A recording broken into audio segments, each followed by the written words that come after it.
શૈક્ષણિક વર્ષ 2026-27 અંતર્ગત નવા નિયમ અને કેટેગરી સાથે ઓનલાઈન ફોર્મ કેવી રીતે ભરવું તે સમજીએ। બ્રાઉઝરમાં RTE ગુજરાત લખશો એટલે પ્રથમ URL rte.orbgujarat.com તે તેની ઓફિશિયલ વેબસાઇટ છે, તેના પર ક્લિક કરશો।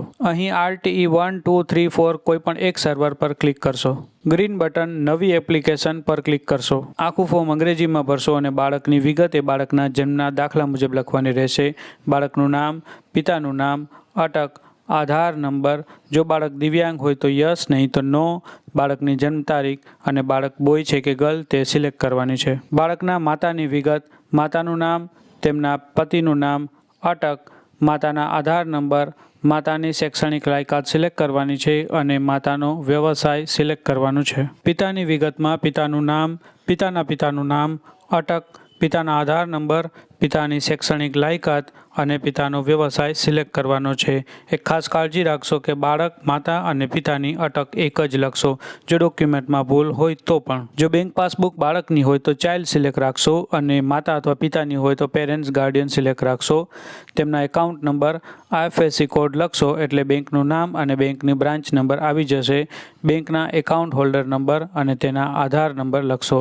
ત્યારબાદ નીચે સંપર્ક માહિતી, મોબાઈલ નંબર, ફરીથી કન્ફર્મ મોબાઈલ નંબર પર બીજી વખત લખશો અને વાલીનું ઈમેલ ID લખી અને નેક્સ્ટ સ્ટેપ પર ક્લિક કરશો। ધોરણ 1 સિલેક્ટ રહેશે। ત્યારબાદ કયા માધ્યમમાં અભ્યાસ કરાવવા માંગો છો તે સિલેક્ટ કરવાનું છે, એટલે કે ગુજરાતી મીડિયમ, અંગ્રેજી મીડિયમ। ત્યારબાદ નીચે તમે કઈ કેટેગરીમાં ફોર્મ ભરવા માંગો છો તે સિલેક્ટ કરવાનું છે। ગ્રામ્ય વિસ્તારમાં રૂરલ સિલેક્ટ કરશો અને શહેરી વિસ્તાર માટે અર્બન સિલેક્ટ કરી અને તમારો જિલ્લો સિલેક્ટ કરશો। જો કોર્પોરેશન વિસ્તાર હોય તો સિટી સિલેક્ટ કરશો। અહીં આવકના દાખલા મુજબ આવક લખવી, આવકના દાખલા મુજબ તારીખ લખવી। જો તમારી પાસે પાન કાર્ડ હોય તો યસ અને પાન કાર્ડ નંબર લખવા, નહીં તો નો સિલેક્ટ કરવું। તેમજ IT રિટર્ન ભરતા હોય તો યસ અને છેલ્લું IT રિટર્ન અથવા તો નો સિલેક્ટ કરશો। જો પાન કાર્ડમાં યસ અને IT રિટર્નમાં યસ હશે તો બંને અપલોડ કરવાના રહેશે। તમે જે એડ્રેસનો પુરાવો આપવાના હો તેમાં જે એડ્રેસ લખેલું હોય તે મુજબ જ લખી અને લોકેટ લોકેશન પર ક્લિક કરી અને ગૂગલ પિન એક્ઝેક્ટ તમારા ઘર પાસે પિન સેટ કરશો, જેથી કરી અને 6 કિલોમીટરના રેડિયસમાં સ્કૂલ સિલેક્ટ કરી શકશો। નેક્સ્ટ સ્ટેપ પર ક્લિક કરશો। SMS આવી જશે, ત્યારબાદ નેક્સ્ટ સ્ટેપ પર ક્લિક કરશો। ફોર્મમાં તમે ગમે તેટલી શાળા એડ કરી શકો છો, તેની કોઈ લિમિટ નથી અને તમે તેને અગ્રતાક્રમ મુજબ ગોઠવી પણ શકો છો અને ત્યારબાદ નેક્સ્ટ સ્ટેપ પર ક્લિક કરશો। તમે જે કેટેગરી સિલેક્ટ કરી હશે તે મુજબ લિસ્ટ આવશે અને તે મુજબ જ document step by step upload કરવાના છે।